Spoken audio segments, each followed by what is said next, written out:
Bob. It's my twin Guess brother Ray. Hey everybody. Hey all you cool cats and kittens.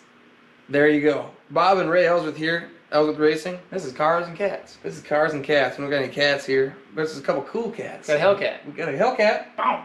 We got a HELLCAT. Purrs Cool like a kitten. cats. Maybe. We got Ray Dierte there with his flowing, luscious locks. Flowing, luscious locks. This is our 1970 Challenger. It's a wide body HELLCAT project.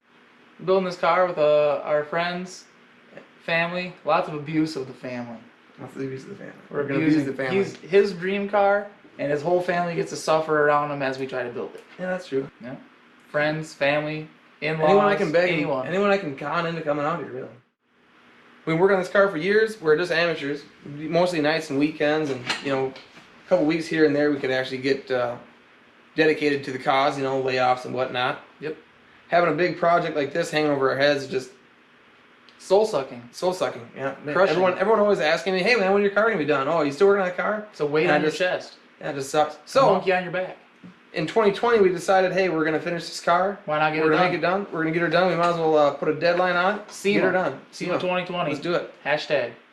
If any of you were there at SEMA 2020 and you're wondering why we weren't there, I'm wondering why you were there, because it was canceled. Damn it. The Rona hit, the vid hit. They're calling it a pandemic. They're calling it a pandemic, and so we kind of dialed it back. We stepped away from the car. We had to go to work. Go to work. I had to go back to the day job. I had to go to the day job, and then also there's a few customer cars in the shop here. We helped finish out and get those pushed out. I got my Camaro running. Got his Camaro running. In 3 years. His high school sweetheart there. Yep. The new motor in it. And we raced a few events with our Vipers last season. Ryan and Josh built that rat rod. Yeah, Ryan and Josh built a sweet 1927 S6 rat rod. We raced our cars more than we ever have in our lives. Yeah, that was a little Vipers.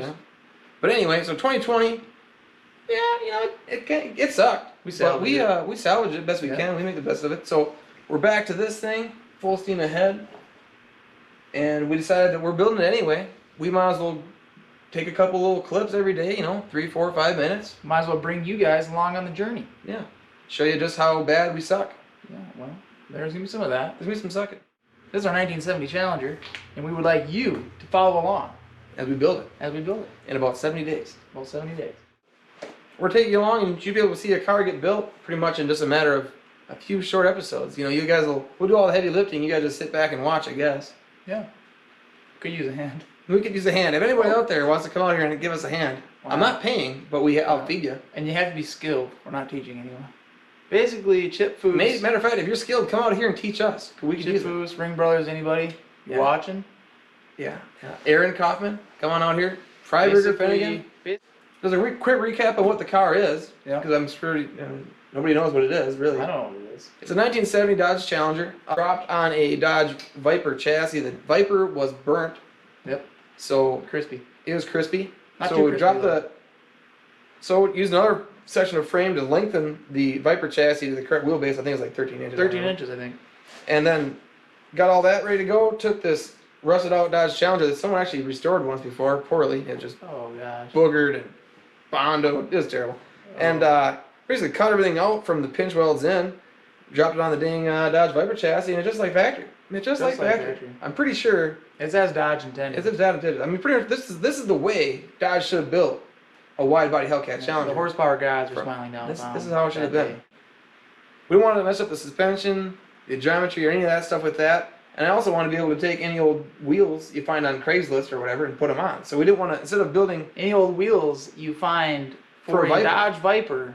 Hey, Todd Mayer, another video we got. Yeah, because those are just laying. Another video we got. Check it out. Todd Mayer, 3-piece Forgeline wheels. I want to go on record and say right now that I'll let you boy. The deal of a century. Come at me, bro. If you want to build a car, spoiler alert, and you want just parts galore, Viper, not the route to go. Probably not a Dodge at all. Unless you're looking for a neon. I don't want to get into that. Yeah. All right. So we're not Chevtards. So anyway, not Chevtards. So anyway, you know who you are. So anyway, instead of modifying the suspension and the wheels to tuck it underneath the Dodge Challenger body, we went with a wide body, made about 2 inches per side. Yep. Widen it out. And it's got a dang good look. I think so. It's a little race car, fantastic. Can't see it right now. Can't see it right now. Don't have any suspension on it. Don't have any freaking fenders on either. Got the back, got the haunches on it. Yeah. She got some haunches. If next time you're looking at a Dodge Challenger, you'll know she dang near arrow straight. This thing, she got that Coke bottle thing. She's thicker than a Snicker. You know, it's wide where you want it, skinny where you don't. Yeah, that's what I'm talking about. That's what I'm talking about. Svelte, petite. So anyway, muscular. So anyway, originally the project came with a fuel-injected 340, which would have been a good motor. Small block. Would have been a good motor, but then I was like, need more power, Bob. It's just a cool car. We thought maybe it needed a little more character than that. We're kicking around ideas. I actually had a NASCAR engine at one point we were going to put in it. Yep. We thought about a Gen 2 Viper engine, which would have bolted right in the chassis, Yep. would have been like dang near plug and play. Should have done that. That'd been easy. Yep. We're like, hey, you know what? Hellcats are cool, right? And plentiful, cheap. yeah, it was a few years ago actually I bought the engine. Bought a Hellcat out of a crashed car, relatively cheap, low mile. Threw that in there. Well, that kind of turned into a snowball effect. We had to build a huge hood and stuff to clear, but the hood looks awesome. Hood looks awesome. I'll slide a picture into the frame. Ooh. Look at this hood. Anyway.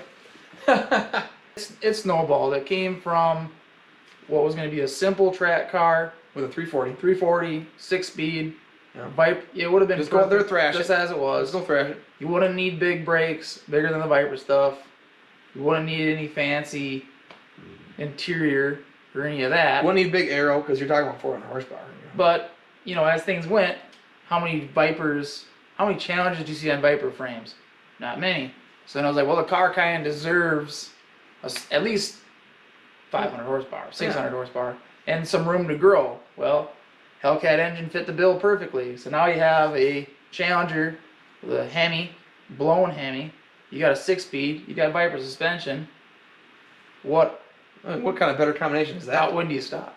You gotta keep going. The Right. hits keep rolling. The hits Why keep not going. paint it striker purple? Striker purple. That's how we came to the color striker purple. I'm a big blue guy. My father-in-law, he likes snot rocket green. He's a big fan of that.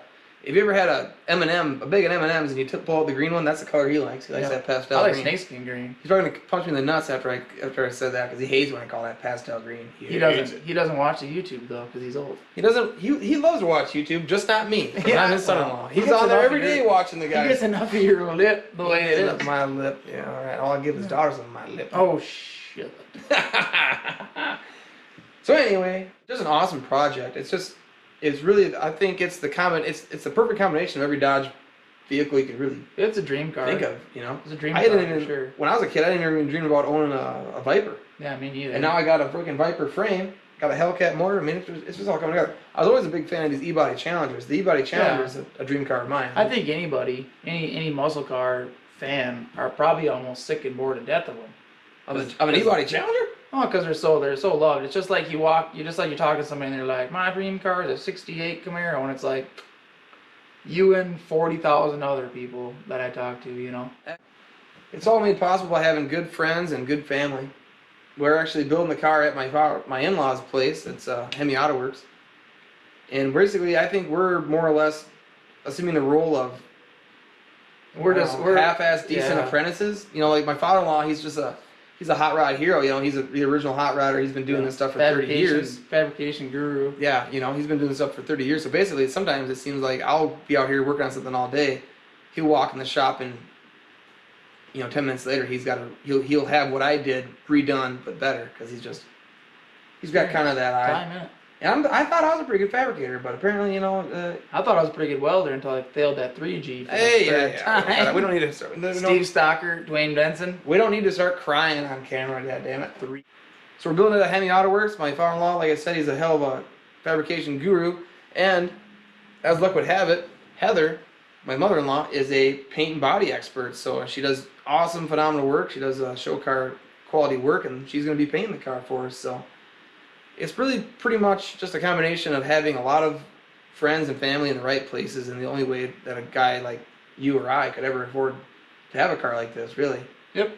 Yeah, I could never afford to pay a shop to build a car like this. You'd have thousands of hours into a car like this, and at shop rate, you'd be one hell of a philanthropist to be able to afford something like that. If you think we're ruining a Dodge Challenger and you hate us for it, send this link to all your friends and tell them that we suck. Yeah. If you love it, like, share, subscribe, send it to all your friends. If you don't care one way or the other, send it to someone that does. does. The people that you don't like and that are going to be annoyed, and send it to them too. Yeah. Because we need all the help we can get, and there's some companies that are tagging along with us that deserve recognition for coming out on a limb and trying to help us out. Yeah, giving the little guys a shot. So And we are little people. we are little people. We It's are like kind of a little little people, big world thing we got going Yeah. here. No, no. Not to play into that too much, but we'll probably be uploading every One or two a every few week. days. One or two a week. And we got some other stuff too. We got exhaust clips and other projects we're working on. You know, Mustangs and trucks and cars and all that kind of stuff. Viper stuff.